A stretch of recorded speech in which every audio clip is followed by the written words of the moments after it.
সম্পূর্ণ নিরামিষভাবে ডিম ছাড়া আমি কিভাবে কেক বানাই সেটাই তোমাদের সাথে শেয়ার করছি বন্ধুরা। তার জন্য প্রথমে 1 কাপ দুধ নিয়েছি, তাতে দিয়েছি 2 চামচ সাদা তেল আর হাফ কাপ চিনি দিয়ে খুব ভালো করে ফেটিয়ে নিলাম যাতে চিনিটা গলে যায়। তারপর দিয়ে দিলাম ওই দুধের কাপেরই 1 কাপ ময়দাটাকেও সুন্দরভাবে ফেটিয়ে নিলাম।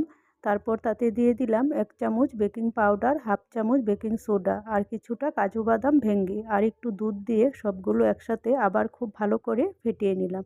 এদিকে একটা কেকের মোল্ড নিয়েছি, তাতে বাটার পেপার দিয়ে সাদা তেল ব্রাশ করে কেকের ব্যাটারটা দিয়ে দিলাম, দিয়ে একটু স্টেপ করে দিয়ে দিলাম কড়াইয়ে একটা স্ট্যান্ড বসিয়ে দিলাম কিছুক্ষণের জন্য ঢেকে। তারপর মাঝখানে একটু ঢাকনাটা খুলে কয়েকটা কিশমিশ সুন্দর করে সাজিয়ে দিলাম, দিয়ে আবার ঢাকনাটা দিয়ে দিলাম। কিছুক্ষণ পর দেখো বন্ধুরা সুন্দরভাবে কেক হয়ে গেছে।